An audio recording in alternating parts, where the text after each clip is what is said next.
எடப்பாடி பழனிசாமியும் அந்த தொகுதி பரிசீலனை எந்த பிரச்சனையும் வரக்கூடாது. இல்லை, அவரே நேற்று சொல்லியிருக்காரு. நம்ம எல்லாருமே இல்ல அவர் தெளிவா சொல்லியிருக்கிறார். அதாவது இப்போ அதை பத்தின ஒரு விஷயமே இல்லை.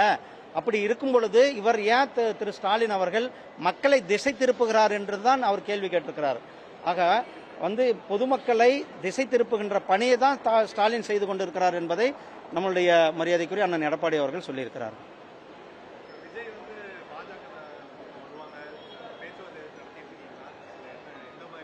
இதெல்லாம் எங்களுடைய தேசிய தலைவர்கள் சொல்லுவார்கள்.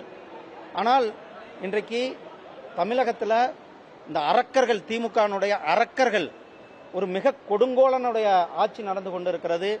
இந்த ஆட்சியை அகற்றுவதற்கு ஒரு மிகப்பெரிய அளவில் அனைவரும் ஒன்று திரள வேண்டும் என்பதுதான் நம்மளுடைய எண்ணமாக இருந்து கொண்டிருக்கிறது. கூட்டணி பற்றியெல்லாம் நம்மளுடைய தேசிய தலைவர்கள் தான் முடிவு செய்வார்கள்.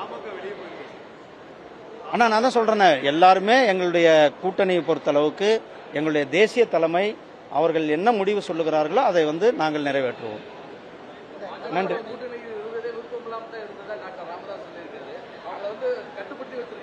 அண்ணா, நாங்க யாரையும் கட்டுப்படுத்துவது கிடையாது. எந்த கட்சியினுடைய உள்விவகாரங்களில் தலையிடுவது எங்களுடைய பழக்கம் அல்ல. எங்களுடைய கட்சியை வளப்படுத்துகின்ற வேலைகளில் நாங்கள் சென்று கொண்டிருக்கிறோம். நாங்கள் கூட்டணி என்று வரும்பொழுது அனைவரையும் அரவணைத்து செல்லுகின்ற ஒரு கூட்டணி, தேசிய ஜனநாயக கூட்டணியாக எங்கள் கூட்டணி இருக்கும். வெயிட் பண்ணுங்க, நாளைக்கு வெயிட் பண்ணுங்க. உங்களை எல்லாம் கூப்பிட்டு தானே பண்ணுவோம், தெரியாமையா பண்ணுவோம். நாளைக்கு வெயிட் பண்ணுங்கண்ணா, கொஞ்சமாவது சஸ்பென்ஸ் வேணாமா உங்களுக்கெல்லாம்? முருகர் மாநாட்டை தமிழ்நாட்டில் நடத்துவது தான் உரியதாக இருக்கும். ஏன்னா தமிழ் கடவுள், நாம இங்க நடத்துவது, நாம ஒரே தேசம், ஒற்றுமையான தேசம் என்பதுதான். அதனாலதான் நாம காசி தமிழ் சங்கமத்தை ஒவ்வொரு வருஷமும், ஒரு வருஷம் மட்டும் நடத்தல, ஒவ்வொரு வருஷமும் காசியில நடத்தி கொண்டு இருக்கிறோம். அது யார் நடத்துறது? யூபி மக்கள் நடத்துறாங்க. தமிழ் கலாச்சாரத்தை, தமிழ் பண்பாடை, தமிழ் இலக்கியங்களை ஊக்குவிப்பதற்காக காசி தமிழ் சங்கம் நிகழ்ச்சியை நாம் நடத்தி இருக்கிறோம். அதே போல குஜராத்தில் சௌராஷ்டிரா தமிழ் சங்கமும் நாம் நடத்தி இருக்கிறோம்.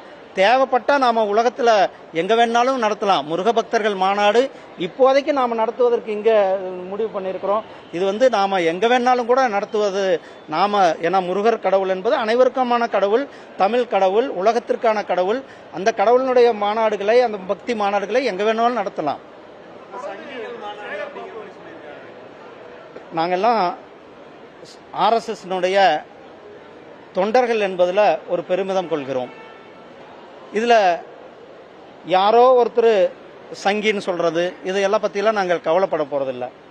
எங்களுடைய நோக்கம், எங்களுடைய மாநாடு, எங்களுடைய முருக பக்தர்களுடைய மாநாடு. உங்களுக்கு பாருங்க, எப்ப கந்த சஷ்டி கவசத்தை இழிவுபடுத்தினாங்க, அப்போ வெற்றிவேல் யாத்திரை நாம் நடத்தணும். அந்த வெற்றிவேல் யாத்திரை நடத்தும் பொழுது பொதுமக்கள், கொரோனாவையும் தாண்டி பொதுமக்கள் ஒரு மிகப்பெரிய ஒரு ஆதரவை கொடுத்தார்கள். அதுபோல இப்போ இங்க திருப்பரங்குன்றத்துல ஒரு இஷ்யூ ஆனது. அப்போ முருக பக்தர்கள்லாம் இணைந்து, முருக பக்தர்கள்லாம் மனவேதனையோடு அவர்கள்லாம் இணைந்து ஒரு பெரிய ஒரு மாநாட்டை நடத்துவதற்காக முருக பக்தர்கள் சார்பாக இந்த மாநாடானது ஏற்பாடாக இருக்கிறது. ஏதோ பிஜேபி நடத்துறது அல்லது வேற யாரோ நடத்துறது. இது முருக பக்தர்களுடைய அனைத்து முருக பக்தர்களும் இணைந்து ஒரு மிகப்பெரிய ஒரு மாநாட்டை நடத்த இருக்கிறோம். பிளே ஸ்டோர் மற்றும் ஆப் ஸ்டோரில் இருந்து பாலிமர் செயலியை QR கோடு மூலம் பதிவிறக்கம் செய்யுங்கள். செய்திகளை உடனுக்குடன் பெறுங்கள்.